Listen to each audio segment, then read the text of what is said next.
As Aditya dug deeper, one name kept appearing in his father's financial records: Mbah Surya.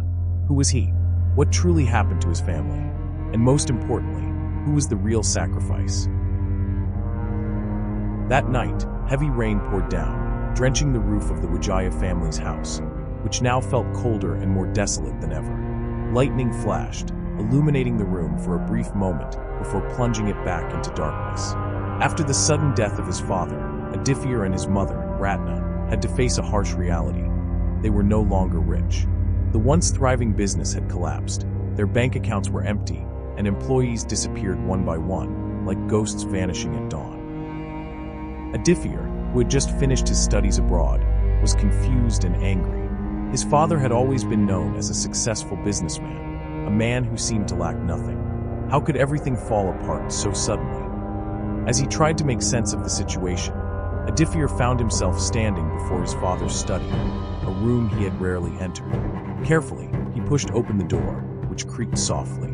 The scent of old books and damp wood filled his nose. On the desk, there was a stack of documents that seemed untouched for years. As he opened one of the drawers, he found a peculiar financial record, large transactions without any clear source of income. However, what caught his attention the most was an old sheet of paper with his father's handwriting. Never be late. Never break a promise. The price is too great. Suddenly, a knock echoed against the window. Aditya jolted, his heart pounding. He turned and caught a glimpse of a shadow outside. But when he mustered the courage to open the window, all he found was the relentless rain beating against the glass and the impenetrable darkness beyond. The next day, a distant relative, Mr. Rahman, visited with a troubled expression. Without much preamble, he looked at Aditya with deep concern. "Son, you must leave this house. Don't dig too deep. Don't repeat your father's mistake." But Aditya couldn't accept such a vague warning. His curiosity burned even brighter, and he resolved to investigate further. Among the scattered documents, he discovered an old, black-covered book. It contained various incantations and strange symbols, with one page written in red ink. The first sacrifice brings prosperity. The next ensures greatness. If the debt is unpaid, the spirits will come to collect. As he read those words, Aditya felt chills run down his spine. He didn't yet realize that this was only the beginning of a nightmare that would consume him. Determined to uncover the truth, Aditya dug deeper into the possibility that his father had engaged in Pacugian, a dark ritual for wealth.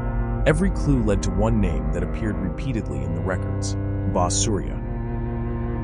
With his friend Rian, he traveled to a remote village where Mbah Surya was rumored to live. But at the mere mention of the name, the villagers' faces turned pale. Some even hurried away, as if unwilling to hear more. Finally, an old woman with fearful eyes spoke to them. "If you truly wish to meet him, go into the forest at sunset," she said, pointing toward the dense trees at the village's edge. Bracing themselves, Aditya and Rian ventured into the eerie woods. The air was unnaturally cold, yet there was no breeze. Eventually, they stumbled upon an old hut with thin wisps of smoke curling from within. Before they could even knock, a hoarse voice from inside spoke. "I knew you would come." Aditya and Rian exchanged glances before stepping inside. Sitting in the dimly lit room filled with mystical artifacts was an elderly man with piercing red eyes, staring at them intently.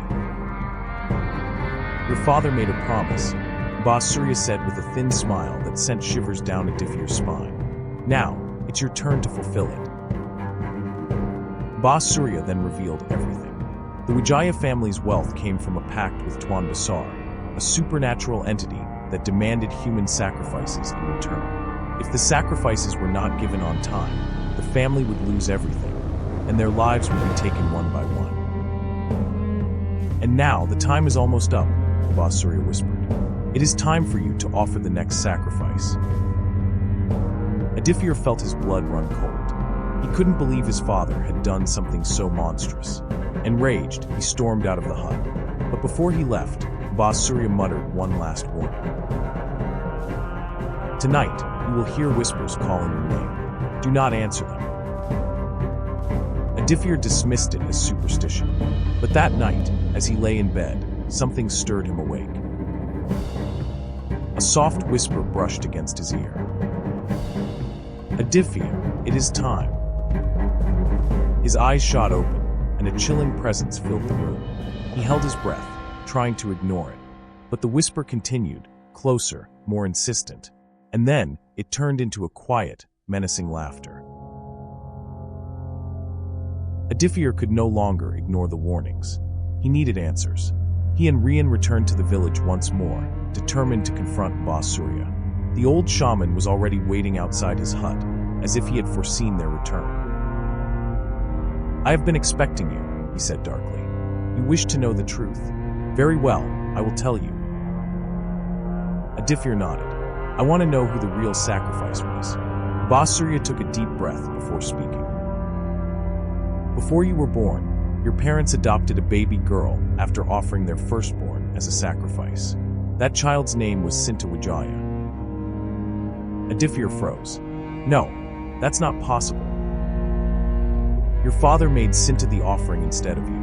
He did not want to lose you, but the pact had to be fulfilled.